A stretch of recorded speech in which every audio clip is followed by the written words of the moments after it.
Полина, мы не просто так вот в этой локации, в центре города, всеми любимая кофейня Бригантина, и работа ваша, в которой она как раз-таки изображена. Нужно отметить, что это одна из ярких работ, которая была выставлена. Скажите о том, как вообще зарождалась идея, почему именно Бригантина, а не какое-то другое место, и насколько часто вы здесь бываете сами? Удивительно, но я бываю здесь не часто. Место достаточно колоритное, и для композиции, для картины я не могла выбрать что-то иное. Мгм. Как долго вы писали ее? Она правда похожа? Она такая вот реалистичная, фотографичная. Я, честно говоря, первый раз, когда увидела ее в соцсетях, решила, что это фотография, а не картина. М, Сколько труда вложено во все это? 2 тихих, спокойных вечера за чаем с конфетами, и работа была готова. Она сейчас живет здесь, в самой кофейне. Единственное, за время выставки вы ее временно забирали, и правильно понимаю? Да, здесь ее дом, она живет в кофейне. Бригантина предоставила мне ее для выставки на 1 день. Я думаю, самое время ее возвращать. Ну, давайте пойдем тогда.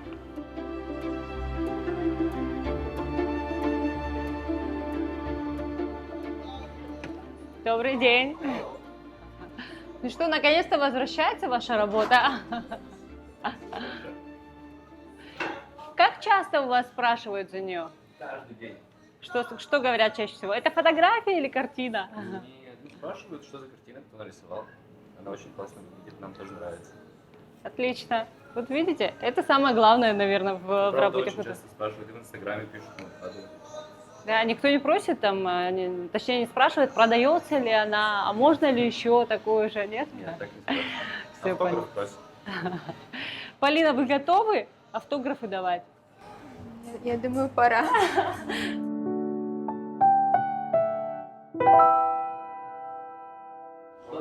Абхазия — это мой дом. Однозначно, я почувствовала это буквально с первого дня, когда я сюда попала. Мне очень близко то, как люди живут, то, как люди мыслят, традиции. Мне очень нравится, что здесь сохранилось уважение к старшим, сохранилось уважение к ближнему, что здесь стараются не забывать о своих корнях, что здесь ценят семью, что семьи здесь большие. В России часто семья маленькая, и какие-то далекие родственники разъезжаются по городам, а здесь все-таки это чувствуется. И это для меня очень-очень ценно. 3 года назад вы впервые приехали в Абхазию. Да, 3 года назад. Как это случилось? Как так получилось? Как это обычно бывает, да, ты приезжаешь отдохнуть и влюбляешься в страну. Так и случилось, я здесь осталась. Не планировала остаться здесь основательно, но жизнь показала, что иначе быть не может. Как отреагировали родители? Мама была очень счастлива. Так, она любит, когда счастлива я, соответственно, любые мои решения она поддерживает. Близкие приезжают ко мне в гости довольно часто. Меня на родину не тянет, честно скажу. Да, в основном приезжают ко мне гостить. Екатеринбург. Родилась и выросла там.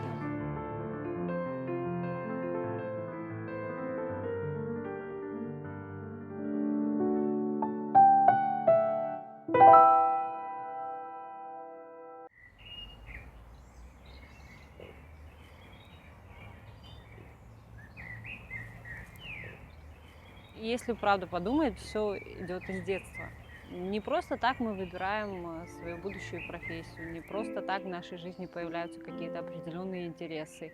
Все не просто так, и все откуда-то там, издалека, из самого детства. Наверняка у вас было то же самое. Как творчество появилось в вашей жизни? Кто вдохновлял вас? Кто вас направлял? С чего все начиналось? Помните ли вы? Да, у меня очень талантливая мама. И, наверное, все началось с нее. Она очень красиво рисует, но в свое время ее не поддержали, потому что художник — это не профессия. многие до сих пор сейчас считают именно так. И когда выбор пал, куда мне поступать, уже после школы, хотя я училась в лицее искусств, я рисовала всю жизнь, мама отправляла меня на различные кружки. И когда встал вопрос, куда мне поступать, я поступила в 2 заведения на бюджет. В художественное училище, Одновременно. да, в художественное училище и в строительный, на архитектора. Родственники, естественно, склонялись к архитектуре, потому что, ну, художник, кем ты будешь, и что ты будешь делать в этой жизни, ты пропадешь, если ты пойдешь учиться на художника. И тратить на это годы, на обучение в ненужной профессии, зачем, спрашивается. Я выбрала художественный, и меня поддержала мама.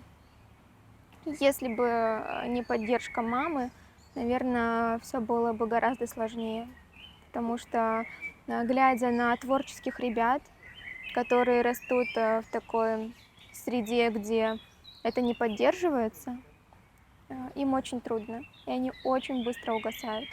А в итоге, получается, вы выбрали один из вузов. Да, И да, я доучились. поступила в оба на бюджет, причем строительный был более перспективный, но я выбрала художественный.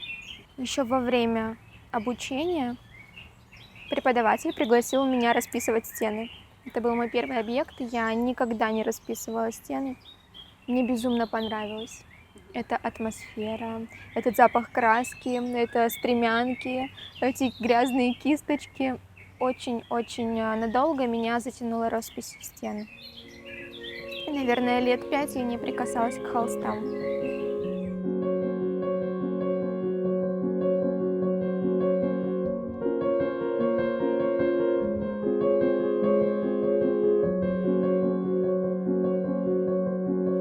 Во время обучения очень любят загонять в рамки. Я изучала классические дисциплины. Это станковая живопись, это академический рисунок, академическая живопись, где все должно быть строго по правилам. Для творческого человека это непросто. И учитывая, что, наверное, у каждого творческого человека довольно хрупкий эмоциональный мир, меня надолго выбило из этой колеи.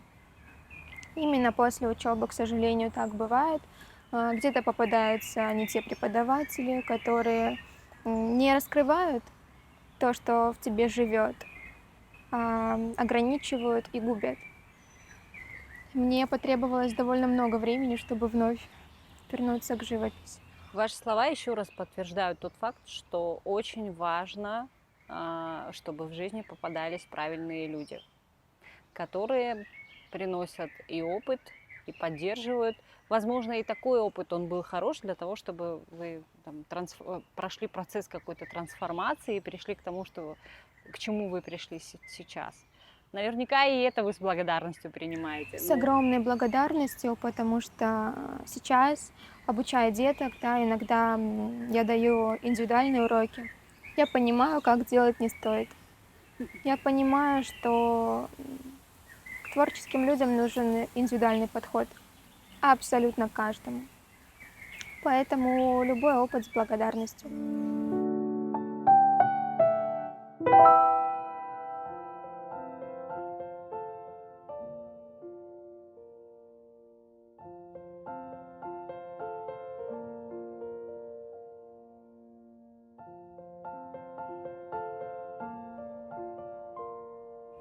По поводу черного фона. Да, наверное, многих привлекает именно этот факт, что я выбрала черный фон.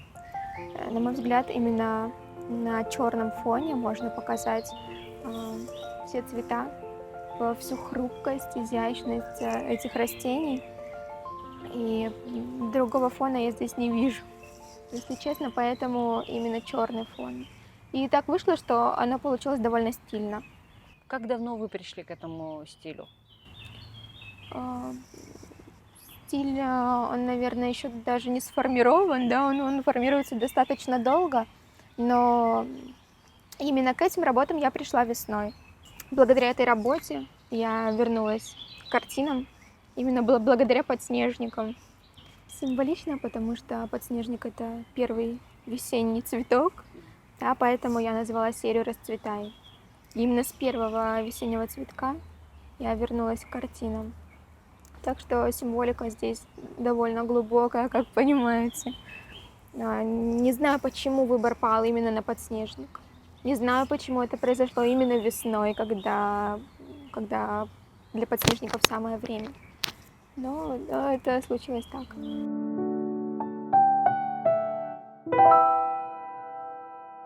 Меня всегда восхищали и вдохновляли люди, которые могут просто за минуту поменять свою жизнь кардинально, в один миг решить, что вот все, я не хочу жить здесь, я переезжаю туда, я меняю свою жизнь вот так. И, в общем, мне кажется, это максимально смелые люди.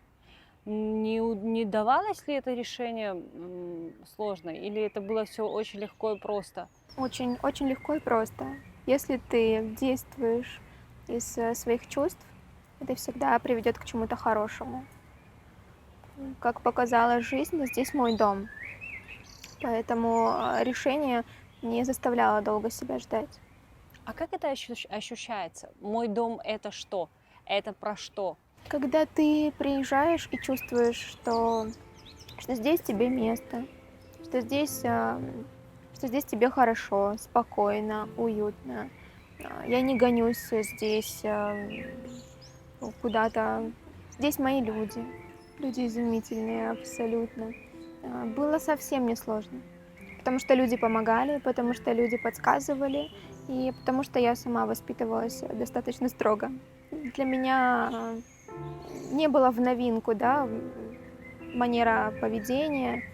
Да, какие-то моменты я их изучила, стараюсь где-то вести себя нужным образом, но это было несложно. Совсем несложно, мне это близко, мне это откликается. Трудностей абсолютно никаких мне не составляет.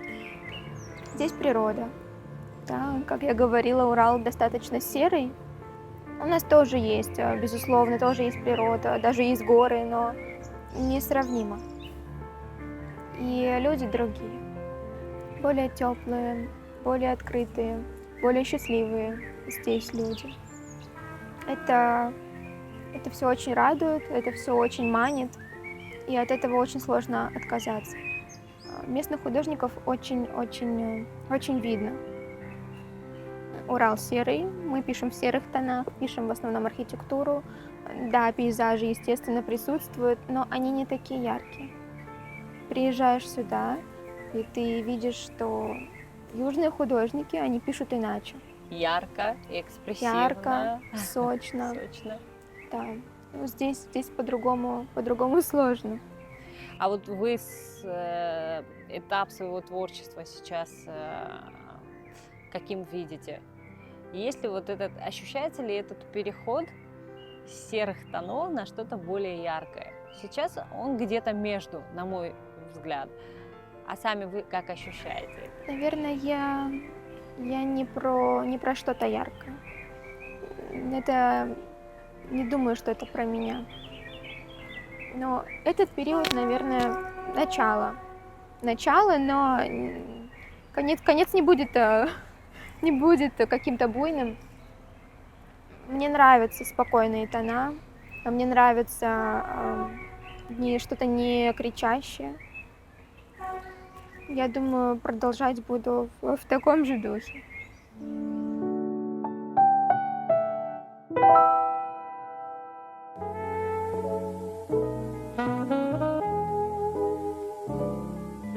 Персональная выставка родилась после первой выставки в Гагре. Да, то есть ты должен себя прочувствовать в этой атмосфере, прежде чем нырнуть во что-то персональное. И выставка в Гагре мне очень помогла. Полина, я хочу вас поздравить с вашей первой персональной выставкой. Для нас большая радость и гордость, что ваша первая выставка проходит именно здесь, на платформе Гума. Мы рады, что она состоится в рамках нашего большого проекта «Арт-резиденция Гума». Вы сегодня резидент нашей платформы, и все это проходит в рамках большого проекта, который мы делаем вместе с Госкомитетом по делам молодежи и спорту. Это было очень сложно. И как подготовка, так и сама выставка. Для меня такие мероприятия даются непросто. Я очень стеснительный человек. Прямо сейчас на меня направлена камера, и я безумно смущаюсь. И максимально стараюсь этого не показывать, но для меня трудно. И это был творческий героизм, потому что за неделю до выставки у меня на руках было всего 9 работ из серии «Расцветай». Мне любезно предоставил работы Саид Габечи, это мой клиент, мой друг. У него висит серия «Пицунской решетки», серия из 10 работ и картина с дамочками, самая большая, самая яркая картина. Он предоставил эти работы, и это, конечно, спасло ситуацию. И за 3 дня я нарисовала графичные работы из серии «Записки художника». Графика, кстати, нужно отметить, у вас изумительная, очень бросается в глаза. Мне хочется побольше узнать об этом направлении в вашем исполнении. Не все, к сожалению, рассматривают это как направление. Да, у каждого художника, как я писала, есть своя записная книжка, свой блокнотик, в котором мы делаем зарисовки. Эти зарисовки часто не воспринимают серьезно. Часто их никто не видит, потому что это личное. И мне хочется донести, особенно до молодых ребят, что этим стоит делиться. Простая зарисовка, выполненная за 5 минут, да, как работа «Были бы крылья», она может тронуть чье-то сердце. И это должен увидеть мир. Естественно, у каждого из нас есть свои какие-то ожидания, когда мы идем на какой-то определенный шаг. Точно так же, решаясь на эту персональную выставку, вы от нее ожидали определенных результатов. Насколько это все оправдалось, может быть, эти ожидания в том виде, в котором были, не оправдались, но появились какие-то другие идеи. Я не ждала ничего. Я понимала, что, во-первых, меня в Абхазии знает не так много людей. Просто стоит быть смелее. Да, эта выставка была для меня таким смелым решением. Обязательно стоит пробовать, стоит идти в это новое.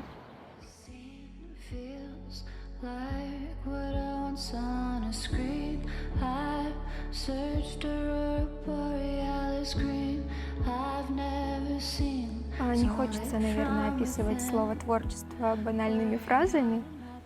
Для меня это смелость. Не каждый осмелится показать, выразить то, что у него внутри, показать свой взгляд на ту или иную вещь, да, на то же дерево, на тот же цветок. Каждый видит его по-разному. Не побояться осуждения, не побояться, что могут не принять, что может быть неинтересно. Поэтому, наверное, это смелость. В первую очередь смелость. Если бы не творчество, не вижу себя в чем-то другом. Безусловно, я могу работать в разных сферах абсолютно, но я живу этим всю жизнь, да, там, иногда это стены, иногда это холст, но это творчество.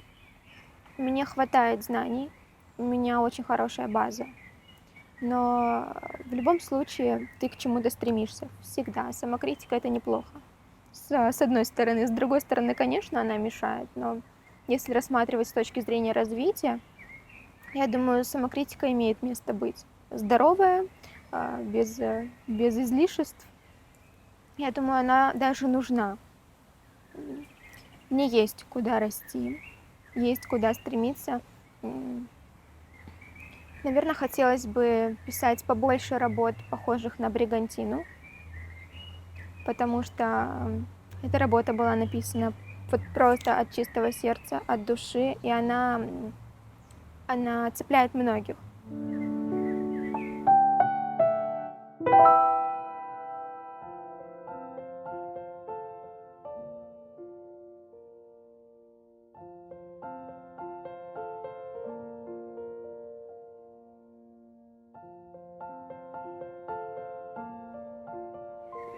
Я никогда ничего не планирую.